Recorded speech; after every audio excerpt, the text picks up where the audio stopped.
Hey everybody, Brent here with Nutrition First Coaching, and in today's video we're going to talk about the first law of building muscle. Over the next 3 videos we're going to talk about the physiology behind building muscles, give you some practical tips to use, then we're going to talk more about the nutrition behind building muscle and the intensity required to build muscle, all wrapped in the shell of why is muscle important? Why do we want to build muscle? Why is it the most important organ in our body, especially as we age? So let's get into today's video and go over the first law of building muscle.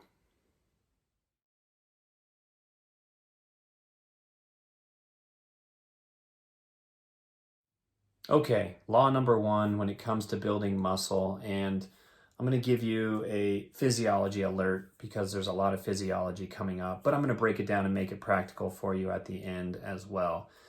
We can't really start this conversation without at least noticing or giving some credence to the phrases you may hear at the gym. And I love these so much, I had to write a few down. You know, muscles don't know how much weight you're lifting, they only know tension. Muscles respond differently to different types of training. High rep sets, they help tone muscles. To build muscle, you have to do low rep sets.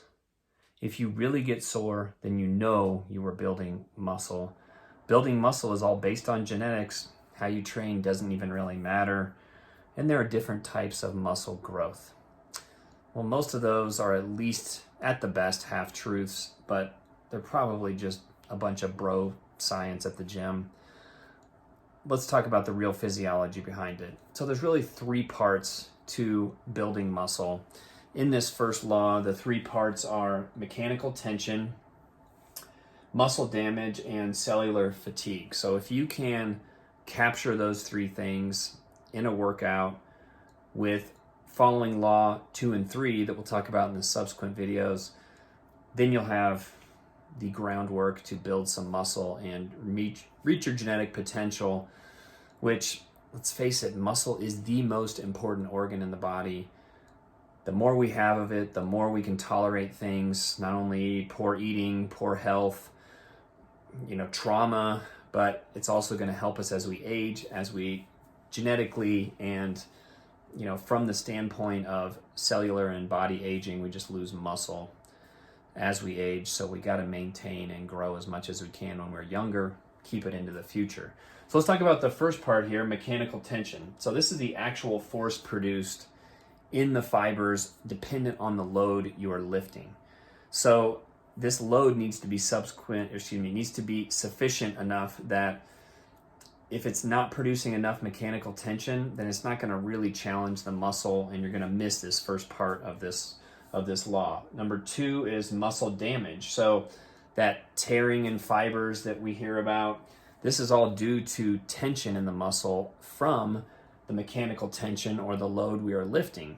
This is directly proportional to soreness in some regard, with consideration of the third part here, which is cellular fatigue. And this is just kind of wrapping up everything that has to do with the chemical changes inside and outside of the tissue, but also the tissue being deprived of oxygen, which is going to produce nitric oxide.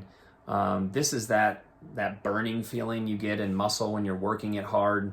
And without this burning feeling, that cellular fatigue and all those chemical changes, they don't really happen efficiently. One thing I will say on that is I recently took this course, and it was about blood flow restriction and how that can help mimic that cellular fatigue and kind of bring on this mechanical tension and muscle damage and actually build muscle, which is pretty exciting to see that you could do something like that without having to go through heavy weightlifting and the recovery process and putting that much time and effort into it, where it could be done quicker with less trauma, so to speak, minimal soreness. And from a rehab setting, that's really exciting. And even from a performance perspective, that's also really exciting because it's going to reduce rest time and allow you to train a little bit more too. But anyway, if you put all 3 of those things together, now you're set up physiologically to build muscle, and we'll add in the nutrition component, and then we'll also add in the intensity component and the other laws as well. But when we're looking at this one, I wanted to really simplify this into something that's called the strength endurance continuum.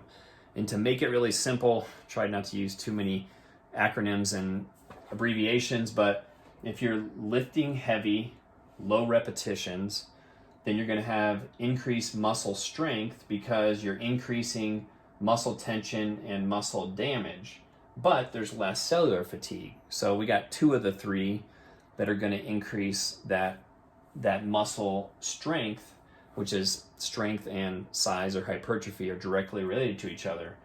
So that's on the strength part. On the endurance part, if you're doing lighter, higher repetition lifting, then you're going to increase the muscle endurance because there isn't as much mechanical tension or muscle damage, but there's more cellular fatigue. So you're going to get more of the oxygen deprivation, the nitric oxide production, and that's where we get long endurance activities or light lifting, and you do that for 15, 20, 50 reps, whatever.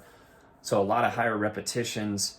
Yeah, you're going to eventually get to the point of kind of mechanical failure with that, but it's taking so much to get there. There's not really sufficient load or this mechanical tension to cause muscle damage to really cause the muscle to have to grow or become hypertrophic. So when you lift heavier, now we're talking in that 8 to 10, maybe 8 to 12 range of repetitions.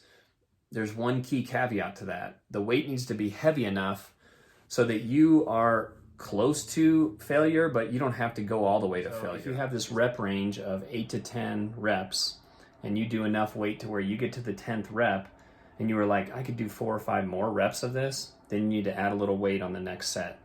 Then you do it again and you get to the 9th rep and you were like, wow, I could only do a couple more reps.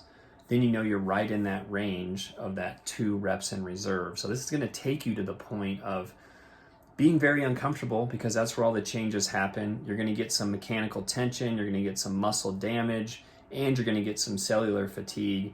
And that's when you really set yourself up metabolically and physiologically to build some muscle. All right, that was trying to give you a quick little overview of that. I'll talk to you in the next couple of videos, and we'll break down all 3 laws of building muscle. Like and subscribe. Thanks for listening. Have a great week.